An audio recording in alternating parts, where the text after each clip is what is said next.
Maaga pa lang, heto at naglilinis na ako. Samahan na rin natin ang pagmamap ng sahig. After that, heto at hinihintay na ako ng aking mga tiklupin. Syempre, heto at nagtitiklop na si Inday. As a result, heto at natapos din ako sa wakas. Namalansya na rin ako at heto yung aking mga naplansyahan, ang bago kong uniforme. After that, heto at nag-print na rin ako ng mga activities ng mga bata na gagawin nila next week. Ayan, so may dumating akong parcel, so kararating lang. So buksan na natin. And this is it, mga Inday. Ayan, so passport nga nakalagay.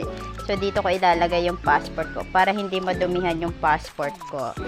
So eto siya. Ayan, o, diba? So, ganito lang naman ang itsura nito. Tsaka mura lang kasi ito. So, ayan. Ganyan siya sa loob. Ayan. O, diba? So, ngayon, kunin natin yung passport ko. So, ito yung passport ko. Ayan. Actually, pwede na nga akong magpunta sa ibang bansa because of this passport. Pero kumuha ako ng passport for valid ID uses. Pero, ayan, pag nagusto kong magpunta sa Korea, sa Japan, ayan, so may passport ako. So, itong passport ko, dito ko siya ilalagay. Ayan, saktong-sakto lang naman siya, oh. So, ayan, mga Inday, na ilagay ko na. Actually, hindi ko mailagay itong isa kasi baka siya malukot. Pero, ginanyan ko na lang muna. Ayan, oh, diba? So, for sure naman, hindi na siya madudumihan. Kasi, eto nga, nandito na. May passport cover na siya. O, diba? So, eto lang naman, mga Inday. Fast forward tayo, mga Inday. Heto at nakabihis ako dahil kami ay nagpunta sa simbahan para magsimba. After namin magsimba, heto at pumunta kami sa kainan restaurant. Syempre, i-treat din ang sarili pag may time. Nag-order kami ng aming makakain. Habang naghihintay ng aming in-order, heto at video-video muna ako. After that, dumating na rin ang aming makakain at heto, nagumpisa na rin akong kumain. Fast forward tayo, mga Inday, heto at natapos na rin akong kumain. Pagka-uwi namin, may dumating akong parcel. Hi! So, tingnan nyo naman yung aking suot, no? O, diba? So, anyways, nung dumating kami galing sa simbahan, ito at may dumating akong parcel. Yes, so, ito nilagay na date doon sa may gate namin. Buti na lang, galing-galing nitong rider na to, ah. So, at least hindi niya na binigay doon sa kabila, sa may tindahan. Dito niya na lang po nilagay sa aming gate. So, bubuksan na natin. And heto na. Wow! Dalawa. Dalawa pala to. Akala ko isa lang. Ang alam ko isa lang yung binili ko. Tama ba to? Ako nga. Grabe, buy one take one pala to. Akala ko yung isa lang yung nabili. Ang alam ko isa lang yung binili ko. Nagtataka ako bakit dalawa. So anyways, thank you seller. Ayan, dalawa no. Sweet Kiss. So, eto pala ay lip serum siya. Lip serum. Serum. Lip serum siya. Ilalagay na lang sa lips. O, diba?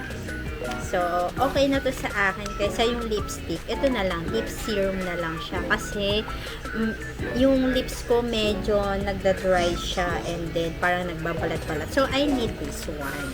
O, diba? So, here you it. Ito na. Ayan. Oh, diba? So, yun lang. And it's Monday, mga Inday, at heto, suot ko na ang bago kong uniform. Fast forward tayo, mga Inday, at heto ang aking mga tsetsekan. Unang araw ng klase sa unang taon, heto at nagche-check na ako. Syempre, ayan, at busy mode si Inday. Anyways, ito naman talagang pinili kong profesyon, kaya okay lang yan at nag-e-enjoy naman ako. After 6 hours duty, heto at nakauwi na ako. ako. Pero, nagbihis agad si Inday dahil may pupuntahan ako. Fast forward tayo mga Inday at heto, nandito ako sa SM at nasa PSA ako para kumuha ng birth certificate at heto nga babalik ako sa January 17. Hindi lang sa pagkuha ng birth certificate, sinabay ko na rin ang pagpapapicture. Actually, inabot na ako ng alas 4 pero heto at nakauwi na rin ako. It's Tuesday mga Inday at heto naman suot ko ang bago kong uniform. After 6 hours duty, heto at nakauwi na rin ako. So yun lang ang ganap. Ayan, malapit na tayo sa katotohanan and it's Wednesday mga Inday. After 6 hours duty mga Inday, heto at nakauwi na rin ako. Pagod. Pero di dyan nagtatapos ang aking work. So heto, tinatapos ko ang aking PDS. And syempre, print ko na rin para maipasa ko na rin kinabukasan kay AO. Thursday na mga Inday at eto suot ko ang bago kong uniforme. Naku, after 6 hours duty, eto at mukha na akong haggard. Fast forward tayo mga Inday. Heto at nakatutok na ako sa labi after kong matulog dahil pagkarating ko kanina ay natulog na ako at heto gising na para gawin ang kailangan kong gawin. Nagchat ang co-teacher ko, yung DLL daw. Naku, hindi ko pa naipasa. Heto at gagawin ko na at maipasa ko na sa kanila. At heto nga po yung DLL na ine-edit ko kasi pagkatapos kong i-edit ipapasa ko na sa kanila. After ko sa DLL, heto at ginagawa ko na ang takeaways and insights para bukas. Magsalita naman daw ako sa harap nila dahil lagi na lang akong tahimik. Anong tahimik? Di nga, maingay nga ako eh. Gusto rin daw nila ako makita na nagsasalita sa harap dahil lagi daw akong nahihiya. So, ayan na muna mga Inday, bukas ulit. Ho-hoo! Yes, it's Friday na mga Inday. After ng 6 hours duty ko kanina, heto na, nandito na kami sa inset namin. And of course, last day na ng inset namin mga Inday. Fast forward tayo mga Inday at heto, sa wakas, natapos din at nakauwi na rin. Hello, so heto may pahabol si Ma'am Jean. Heto si Ma'am Jean.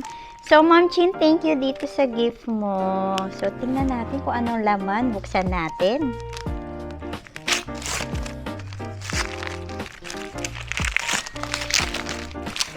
So eto nga. Ayan, mukhang mag-iipon yata ako ng pera ha. Kasi ano siya, parang money organizer siya. Ano? So, eto, buksan natin. Ayan. Ito nga, money organizer nga siya. So, dito mo i-insert yung mga pera. Wow! Ano siya? Tatlo-tatlo. So, meron din akong isa. Ito siya, oh. Ito naman ay regalo ni Ma'am. Saan na yun? Mukhang nawawala. Regalo ni Ma'am Marie. Ito rin, oh. So, ito naman, pang buong pera, ilalagay dito. Ayan siya. So, ito namang isa, yung niregalo naman ni Ma'am Jean, ay lagayan din ng pera. So, ilalagay mo dito yung mga pera. Ayan. So, dahil tatlo, ibig sabihin, titiklupin mo yung pera. So, anyways, thank you, Ma'am Jean, dito sa gift mo. Thank you. Saturday na mga Inday at heto, naglalaba ako. At heto, iniahahon ko na ang mga damit. Fast forward tayo mga Inday, heto at nagwawalis na ako. Nagmamap na rin. Napagod ako sa buong araw na paglilinis. Hindi ko nga pala na video yung mga sinampay ko kanina. At heto na nga, nag-e-edit na ako ng mga videos para may upload na ako mamaya. O siya, hanggang dito na lang mga Inday. See you on my next vlog.